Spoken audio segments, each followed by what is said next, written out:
Yep, that's me. You're probably wondering how I ended up in this situation.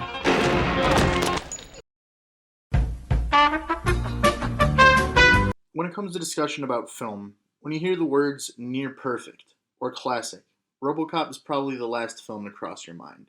But today I'm going to talk to you about why Robocop is both a near perfect film, why it's a classic, and why Robocop is fucking awesome. And that's a fact. In fact, I'm also going to talk about why Robocop is just as relevant as ever.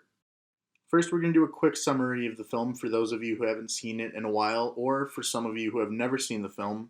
Then we're going to get into the action, the sense of humor and comedy, the characters, and of course, the villains. The film starts off with news coverage. Good morning, I'm Casey Wong. I'm Poppy Harlow. With Jess Perkins.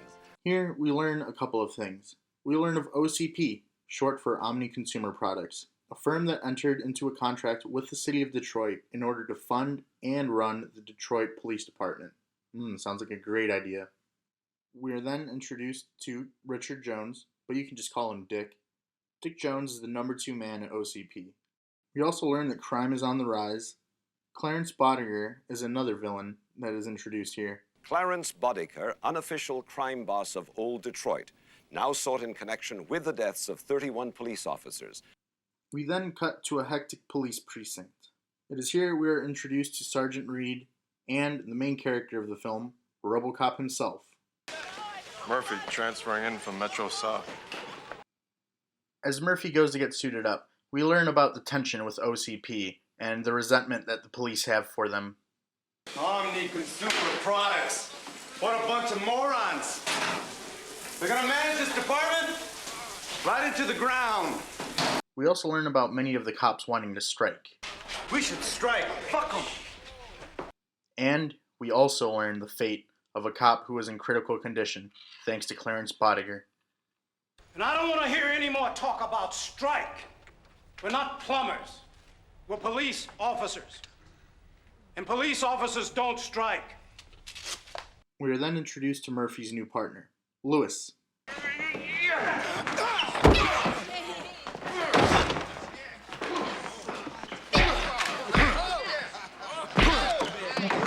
Meanwhile, at OCP, there's a meeting currently going on. Here, we're introduced to Robert Morton, Fred Johnson, some dude named Kenny, who is about to die, in case you didn't know, the old man, and of course, Dick Jones is also there. At this meeting, we learn of the plan to reconstruct Old Detroit into Delta City, which is supposed to be a much more advanced and perfect city. Old Detroit has a cancer. The cancer is crime. Jones is about to unveil his new crime-fighting robot. Ed 209. Ed 209 is supposed to be a 24-hour-a-day police officer. No sleep, and it has superb firepower. And, best of all for the company, you don't have to pay the robot. Dick Jones uses Mr. Kenny in order to demonstrate Ed 209's typical arrest and disarming procedure. A case with a loaded handgun in it and an office boardroom. I'm sure that's not a recipe for disaster just waiting to happen. Let's see how this plays out. Wait, did that robot just growl like a lion? Cool. Anyway, things do not end well for Mr. Kenny. We are treated to the film's first instance of its almost surreal hyperviolence and blood. It's almost comical the way Kenny dies. Oh my god! They killed Kenny! You bastards! The old man is not too pleased with this demonstration. Bob decides to take his chance and go straight to the old man with his idea for Robocop. And in case you felt bad for Kenny, don't worry, you're the only one. No one else really gives a shit about Kenny. Too bad about Kenny, huh? His life in the big city. We cut to Murphy practicing his fancy gun moves that he learned in order to impress his kid. It's at this point when the two answer a call in order to go after some crooks. This is perhaps one of my favorite groups of bad guys in film. We'll look more into them as we go on. Hey, this train ain't gonna outrun a cop! Slow down then! What, are you crazy, man?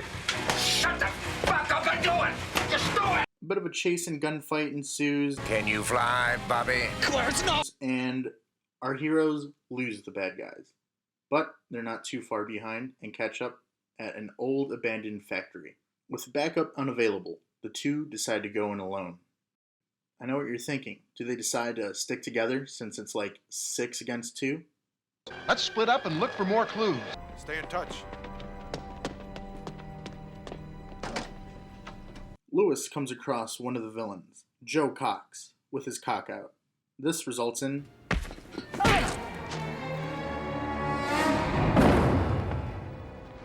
Joe then gives us a taste of his laugh.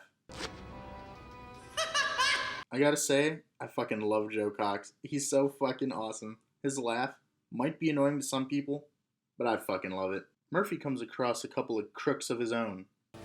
Smoke? Nah. You know those things will kill you. A few moments later. Don't move.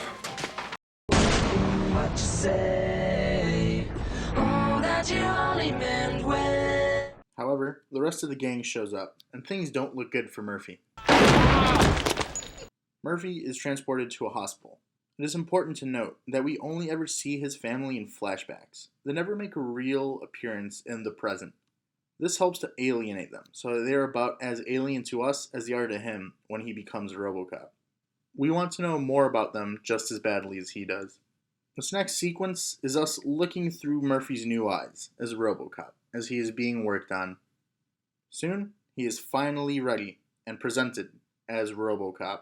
Robocop is taken to the precinct, and all the cops there are very curious. They're acting like kids when a new kid gets transferred to their school. Not only is he shiny and badass, he even has his own badass gun. And he does something that draws the attention of Lewis. Murphy then takes it to the streets, and we get the theme song blasting. Robocop has one of the most iconic and one of the coolest theme songs out of any film character, in my opinion. This shit is fucking hype.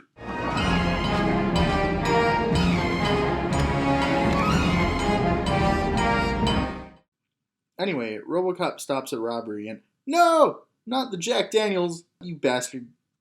Sorry, I'm a big fan. You know, if anyone working for Jack Daniels is watching this, hit me up if you want to sponsor my videos.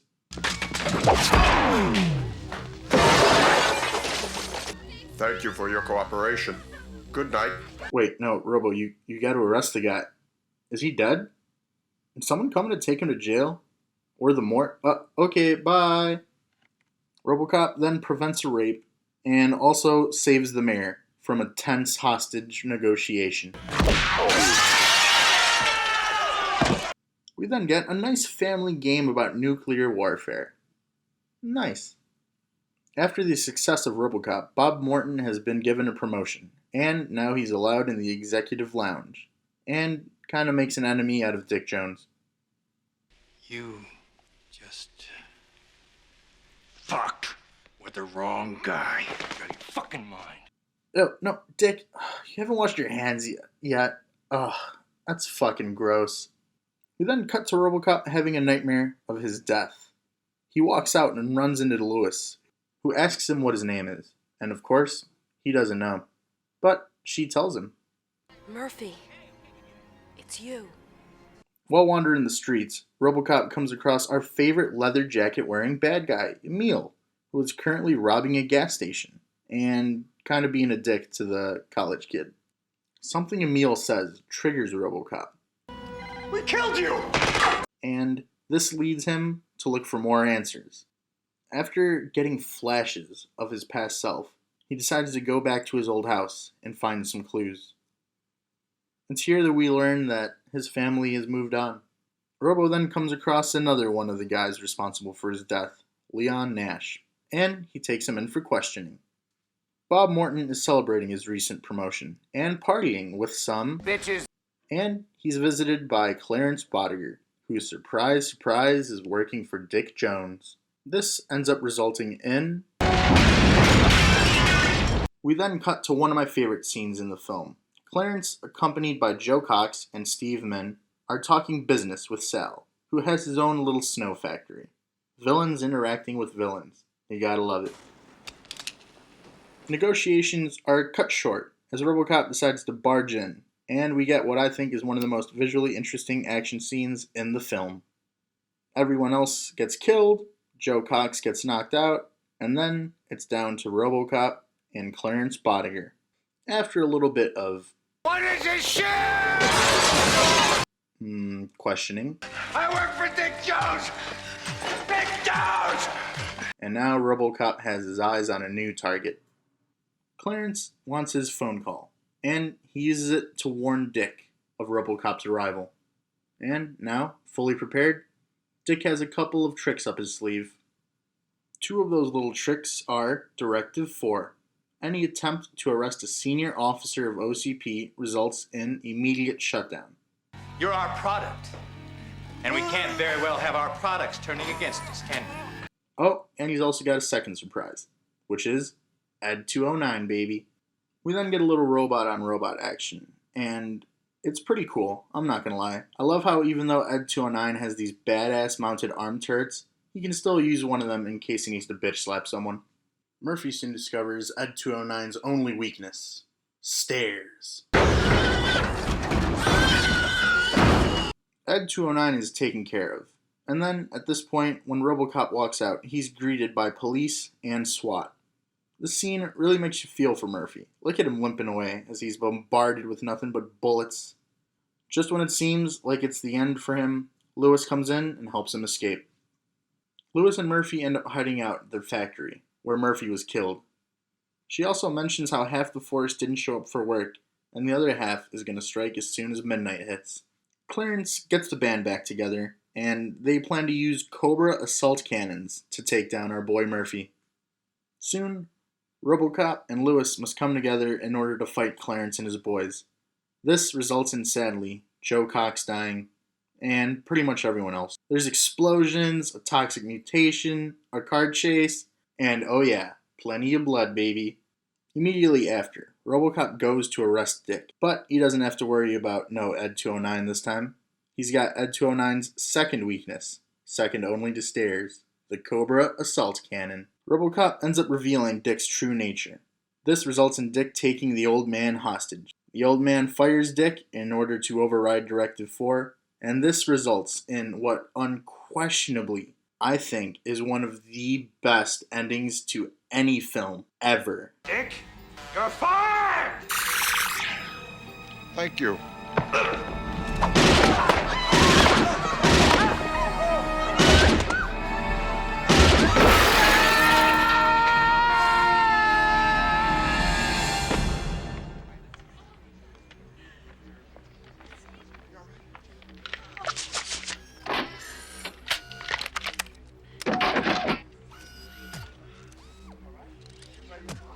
Nice shooting, son. What's your name?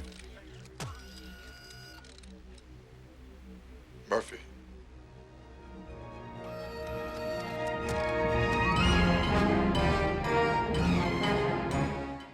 Well, that was Robocop. Now, let's get into the specifics of why Robocop is so freaking good. Now, let's get into the film's action. Now, when it comes to action in film, there's a couple of things you want to nail. You don't have to get all of them in one scene, but if you can nail all three in one scene, it makes for a great action scene. You need emotion. There has to be a relatable goal or an emotional connection to at least one of the characters in the scene. The cinematography and choreography and the visuals have to look good. This can be amplified by location or geography. Where does the fight take place? In a random bedroom or the top of a train? One is clearly cooler than the other. Lighting also plays a big role. Does it take place in the daytime, nighttime, indoors? If indoors, where's it at? Are we at a club with lots of different colored lights blaring? Or just a lamp in a bedroom? Shot composition also has a role to play. And you also have to be able to know what is going on in the film. A lot of quick cuts and editing, it's not really going to help. Let's check out a scene from a more recent movie, Taken 3.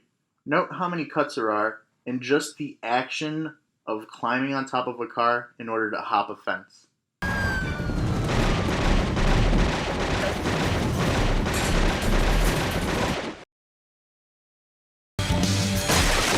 Something else that's important is the escalation of the action and the spectacle. The escalation we'll talk about in just a sec, but this is one of the most perfect examples of heightened escalation of action in a film.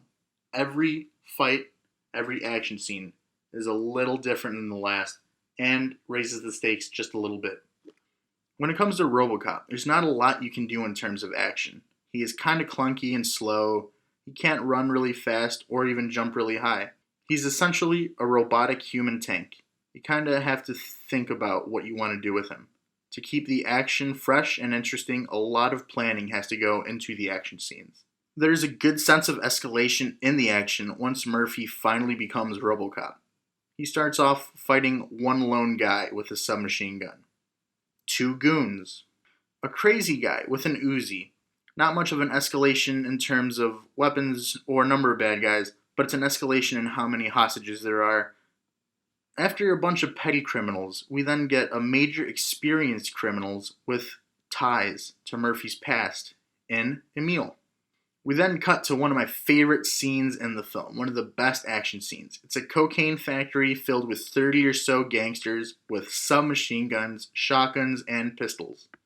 Not only has the number of bad guys increased, the types of weaponry has also increased, and we get more of an emotional connection as there are 3 different villains that each have emotional ties to Murphy's death. Visually, it's also taking place in a different location. We haven't had a gunfight in a factory, and it's not just any factory, but it's a cocaine factory where they manufacture and ship cocaine. So, you know what would help add to the visual style of this fight?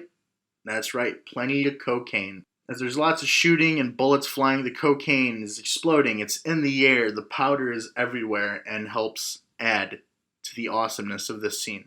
This then gets followed up with an overwhelming force against Robocop, in the form of Ed 209, a hulking machine with rockets and machine guns. This is the first fight where Robocop is actively struggling, and arguably loses. This is then followed up with 50 or so cops in SWAT gear with rifles, shotguns, and machine guns, all of whom Robocop can't fight back against due to his directives. Then the group of gangsters with ties to Murphy, who are responsible for creating him in a sense, have high explosive, powerful rifles. There's this fight scene, and then Robocop blows up Ed 209, and then eventually killing Dick. But this here is pretty much the end of the action. There is a clear escalation that helps keep the film's action fresh and new. Now, let's talk about the man himself, Murphy. He's pretty great. Even having his memory wiped, he still has a part of him deep inside the metal. There's lots of little details about Murphy's personality, even when he's Robocop. Catching the keys, saying "Thank you." The gunslinging when he puts his gun away. Repeating what he said to Emil, dead or alive. Dead or alive, you're coming with me. Dead or alive, you are coming with me. And let's not forget him trying to kill Clarence in the factory out of revenge. You're a gum! Gum! The film is about the man under the armor, the man behind the machine, about Murphy himself. It's about his soul. It's not something that can just be easily erased and reprogrammed. There's always a part of him trying to fight to get out. There's still parts of his emotions and his personality, even in the beginning when all of his memories have been supposedly wiped. Even Directive 4, which was designed to immediately shut down Robocop.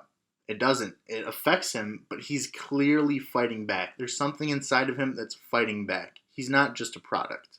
The scene where he goes back to visit his old home is filled with emotion and done so well. In fact, I would say it's one of my favorite scenes in any of the Robocop films.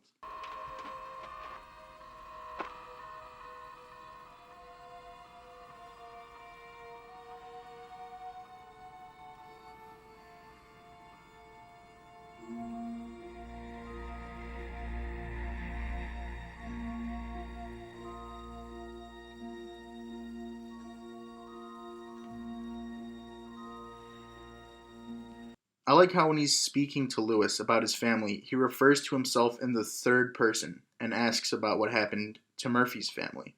Murphy had a wife and son. What happened to them? All of this culminates to the very end where he now has a grip of who he was. He's learned about his past, avenged himself, and finally, in the final line of the film, he accepts who he was and replies, Murphy. A perfect ending to a film, if I do say so myself. One of my favorite aspects of the film is the villains. Now, when it comes to villains in film, lots of people will tell you, don't do what they did in Spider-Man 3. You had too many villains and you couldn't develop them enough, and the film falls a little flat. Secretly, I kind of like Spider-Man 3, don't tell anyone. Having too many villains can be a bad thing, but having a lot of villains is not always necessarily bad. Robocop is a perfect example. You gotta know what you're doing with your villains and make them interesting. There's plenty of villains and antagonists in this film, and they all have their own moments and personalities. All of them are played brilliantly by the respective actors. There's Dick Jones, an executive at OCP. He's methodical and calculating. He lets others do his dirty work for him. He's confident and intimidating when he has to be. Speaking of OCP villains, there's Bob Morton, who I never really viewed as a villain as a kid, but he's definitely a dick, although not quite a villain. Yet, according to writer Michael Miner, Bob Morton is a villain in the making, and I think he is. He's a villain in the making, and he's working his way up. The higher he gets, the more of his emotions he'll probably lose, and the colder he'll also get. And then there's Ed 209, who's not really a bad guy, but more of a machine who functions as an antagonist. It has no free will or goals, but it definitely has a presence in the film. Even though it's a robot, it's still given memorable traits. He's huge and imposing, got 2 giant arm cannons. For some reason, it growls and roars like a lion. It even cries like a baby when it falls downstairs. Then there's the gangsters. Emil, Joe Cox, Steve Min, Leon Nash, and of course, I got the muscle to shove enough of this factory so far up your stupid wop ass that you'll shit snow for a year. Frankie, blow this cocksucker's head off. Ooh, guns, guns, guns. Come on, Sal. Tigers are playing tonight. I never miss a game. Clarence Boddicker. These guys aren't straight-faced, evil, mustache-twirling bad guys. They like to laugh and have fun. They have a lot of chemistry together.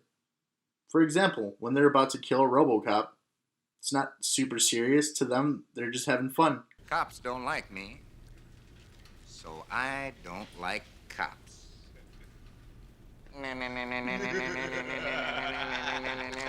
We get a little bit into Clarence's sense of humor.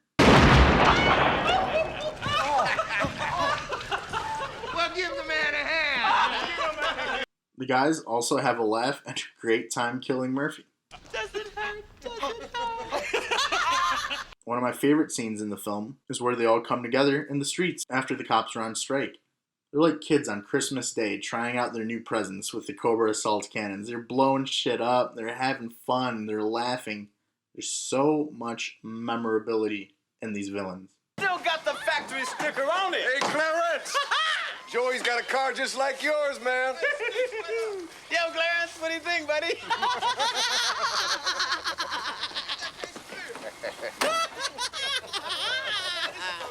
What do you got there, Clarence, huh? Whoa, a new toy! Can I play? Huh? Watch this. Wait a minute, wait, Clarence! Clarence! Anyway, that's all the villains, and they all fit perfectly into the story. The film also has plenty of comedy in it. There's a lot of little moments that are funny, such as after Robocop saves that one woman from being raped. I was so scared. Thank you. Thank you. Madam, you have suffered an emotional shock. I will notify a rape crisis center. There's also another great little moment where Robocop drives through the tape where he drives through the tape when he's about to go help with the hostage negotiation. Mayor Gibson and his staff hostage. We do believe... The film itself is a bit of a satire on American culture in the 80s, and I think it's still pretty relevant today. Then you also get the news broadcasts. The two reporters are very cold, and you can tell they've been doing this for a long time, so things that are horrific, like thousands of people dying because of some Star Wars satellite, just another story to them. Nothing much going on. Another day, more violent crime. Oh well. It's great commentary on culture, and I think it's still pretty relevant today. 3 dead police officers, 1 critically injured, while doctors at Henry Ford Memorial Hospital fight to save the life of Officer Frank Fredrickson. Good luck, Frank. Including the board game that is supposed to be fun. It's all about nuclear warfare. Pakistan is threatening my border! That's it, Buster. No more military aid. Nuke 'em. Get them before they get you. Another quality home game from Butler Brothers. It's great. I love it. That's one of the best parts of the film is the news reports and the commercials. Like the one car that gets 8 miles a gallon. There's plenty of other little moments, but I don't want to go over every scene that I think is funny or every little detail I think is funny. If you want to see more of the comedy, go out and watch the film yourself. I think you'll like it. Well, and that's it. And that's the film. That's Robocop. Just a couple of last words. I just think the whole film is great. Robocop also has a bit of a special place in my heart. I watched it a lot as a kid, at about like the age of 6 or 7 for the first time on Telemundo, which if you don't know is a channel in Spanish, and sometimes on the weekends they would play Robocop. It of course was censored, so all the best parts, like the blood and the swearing and stuff was taken out, and since I wasn't great at Spanish, I wouldn't get all the little details, but I still loved it, and I watched it a lot on the weekends whenever it would play.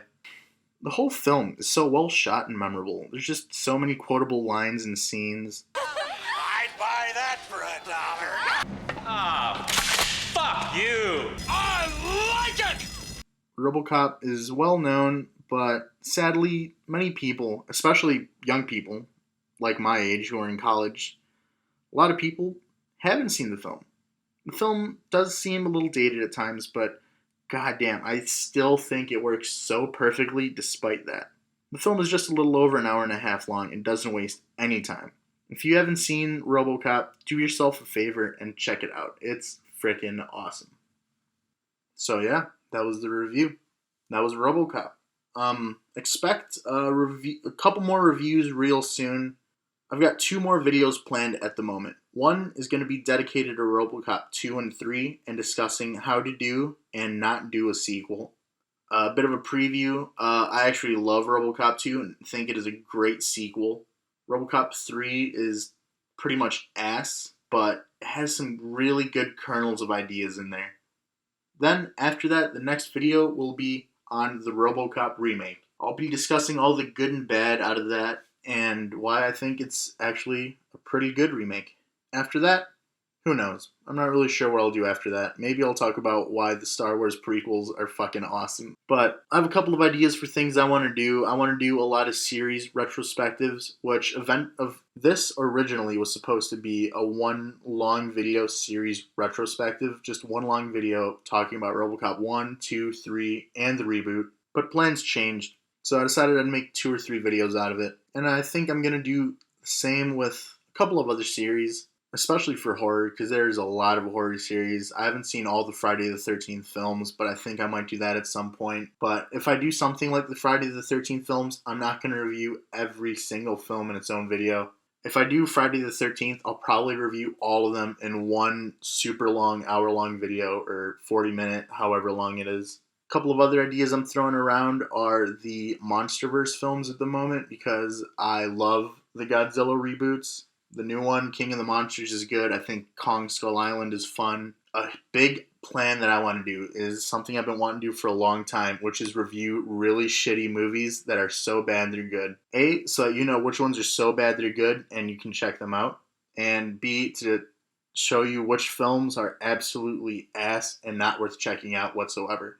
So stick around. I got plenty of ideas for the channel.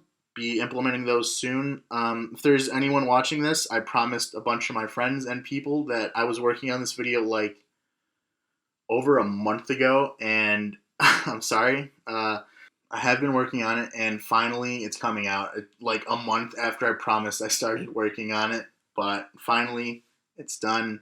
I'm sorry, and I promise the videos after this will be coming out, I want to say every 3 days or so maybe.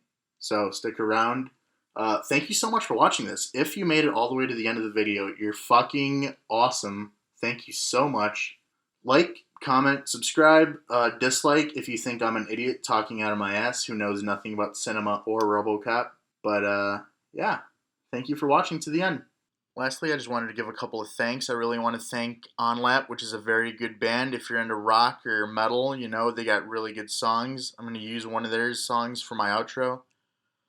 I hope it sticks. I think it's a really good song. All their songs are pretty great. So do them a favor and do me a favor and check them out, please. I think you might like them if you're into rock or anything like that. And I also want to thank my bro, Franklin, if he's watching this. You know, that's my dude right there. He's been supporting my fat ass in anything I've done. So if you're watching this, Franklin, if you made it to the end, which it's okay if you didn't. It's a 30-minute fucking video. Thanks a ton for watching, man. Yeah. Up and down, can you feel it?